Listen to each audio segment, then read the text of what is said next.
Okay, we're trying to do some things here with what was really a difficult situation. Typical desert landscaping here in Arizona. Um, well, kind of typical, where people put down the plastic. You can see the plastic up here against the wall.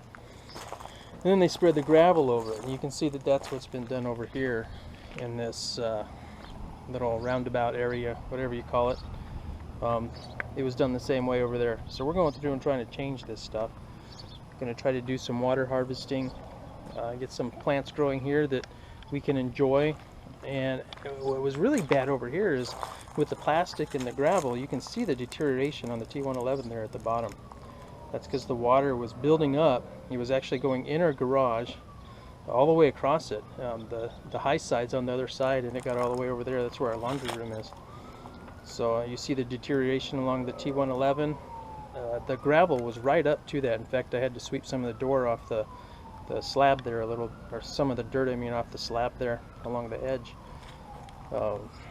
to clear it off as I've been digging away and trying to figure this out. So what I've done here is, it's kind of a combination of hugelkultur and sheep mulching, I guess. There's probably a name for it, but I don't know what it is. And I dug down about 3 feet or so.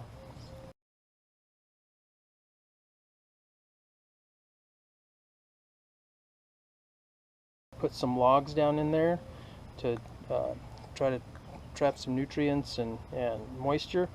And I piled a bunch of weeds and grass and whatever other organic debris I could around that. Put some branches and stuff on top of that, and then put in some soil and manure and cardboard. And on top of that, I put this mulch. It needs some more mulch. My wife just got in there and planted recently, so we're gonna wait for those to come up. Honestly, I can't remember what she planted, but once those come up and we start getting some growth out of them, we'll start filling it in with more mulch and bring it up a little bit. You can see the drain there. It's probably about 1.5 inches below the surface of the concrete. So I don't know if this will ever fill up with enough water for that to matter again, because of me taking the plastic out, it just isn't that big a deal. But this whole area would flood so bad, I wanted to make sure it couldn't happen. And the water, this is our backyard through the gate right here, but our water would come from that direction, flowing this way. Plus you can see up here the rain gutter, and that it obviously needs some repair. It was just dropping right here, and this whole area would just fill up. So I'm making sure that that can't happen again on this side, even if the water does come from the backyard, which I'm actually trying to trap it there. I don't want it to come through this way. An example of how the water just piles up in the patio area, goes under the gate and floods the planter area. It would fill this up, and then it would drain over to the other side. You can see I put this pipe through. I'll have it coming. I'll be cutting it off there up close to the concrete so it can drain in there. I'll put rocks around it. And then what I'm going to do is I'll come over here and see where this rain gutter was designed to come out. I'm just losing all this water. I'll come over here and I'm going to dig down, and I'm going to drive another piece of PVC underneath the driveway here and have it come out here. So the idea will be, and again I'll put the a little grate just 1 inch or so below the surface of the driveway concrete, the slab of the garage there, so that it can't pile up and get back in there again. The water will then drain over to this, and this is going to be another catchment system. We're going to dig a lot of this out. We're going to leave some of the vegetation that's there that's doing well that we want. We'll leave that, but we'll dig around it. Dig down a good 3 or 4 feet, bury some organic matter, fill it back in with a few rocks, and use this as a catchment. We're going to chip away a little bit at or cut that concrete over there next to the driveway, so that the water, it goes from the left to the right here, will flow into this catchment area and fill this up as well. I don't know what all we'll plant here, but we'll figure that out as we go. And we're going to do something similar over here, except I won't have it coming from anywhere else. This is just going to be an area that I'll dig out, and it'll catch water as it comes across the edge of our driveway.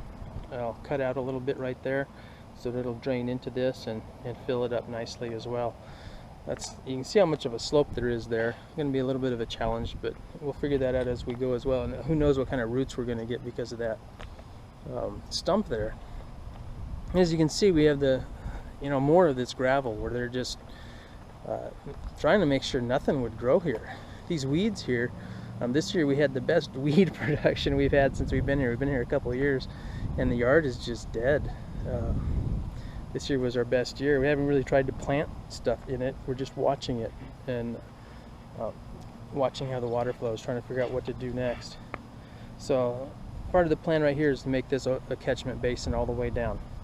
So the water, I'll cut away from the sidewalk down there. If you've seen any of Brad Lancaster's videos and the stuff he has for the desert harvesting, you'll understand what I'm talking about. I'll cut away part of the curb there.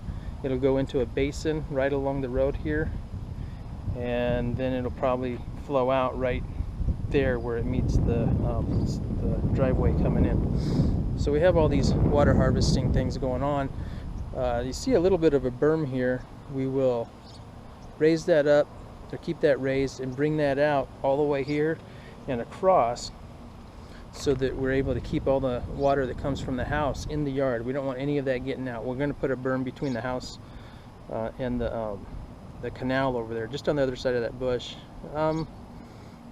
Probably about 4 feet this side of that canal. We'll have a berm along there too, to hold the moisture right up against the, or hold the moisture in our yard, not let it get into the canal. See here how we were losing so much water. It's flowing right under the street, taking the topsoil with it. And the idea is to try to trap all the rain that lands on our property in the property, except for right here. I couldn't figure out a way to get this on the other side of the yard, except for this. We're going to take this gutter, and instead of having it drain like it does right here where we just lose it all, or we might keep it in the catchment, but this isn't really the most productive area of our property. It should be nice because the sun comes up. We're facing east right now, and with the fence there, it helps shade it a little bit, but it's not the greatest place for our garden. We have probably about 1/6 of an acre in the back here behind this fence, and so what I want to do is take this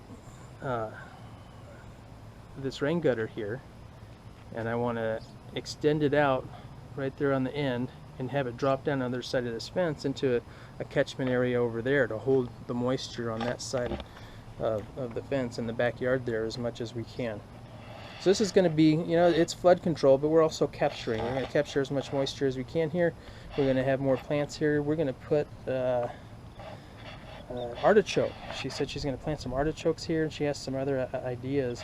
What I'm going to try to do is I'll dig it out, except we have right along, let's see if I can get in, right about even with that shovel, all the way through right here, we have the sewage and the water lines, and I think the electrical might be there too for the garage. So we'll have a high spot there. So on the right side here, up near the sidewalk, I'm going to have it go down, and then whatever comes from that side underneath the sidewalk, we'll have to go over a little berm there to get into this and fill this bigger area. And I'll also have just a little bit of a coming from about right here, because this berm you'll be able to walk in on, and then from about right, let me get my finger in the right spot, about right here is probably about halfway into that area, and I'll just have a little bit of an area come right here, a little berm, just so you can walk into it. And it's kind of like a keyhole idea, not quite the same, but a similar function. It'll accomplish the same purpose, so you can walk in there and tend the plants that are up against the wall easily, and the ones that might be just out of reach from the edge of the concrete. This little mound you see going here, it's on the concrete, so our concrete actually goes about right here at a diagonal, and then it comes across right here, and then of course it hits the sidewalk that you can see. Just goes straight up into the garage. So that's the plan. Again, right here I'll dig down 3 or 4 feet. We have some logs and some branches.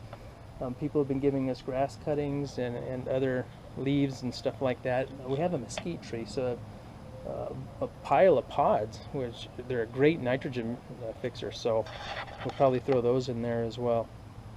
And then layer it up, put the cardboard on, get some topsoil. We have a bunch of horse manure we're able to get from the fairgrounds here. Kind of neat. We can get like a unlimited supply of that. And I'm trying to find somebody who's doing some chipping, because from what I understand, there's someone chipping a bunch of mesquite here, and they just have piles of it. So I'm trying to see if I can get some of that as well, instead of having to buy the mulch that we put over on this side. So it's kind of phase one of what we're doing around here. We have a lot to do out back. We've started some of it, but so much of it's in the planning stage still, because it's you know, this is the desert, and I want to do all I can to try to capture the rain and then channel it in such a way that we can get as lush of a garden as possible without having to use municipal water. So a lot going into the thought. We have limited resources, so we'll just have to do the best we can with what we have.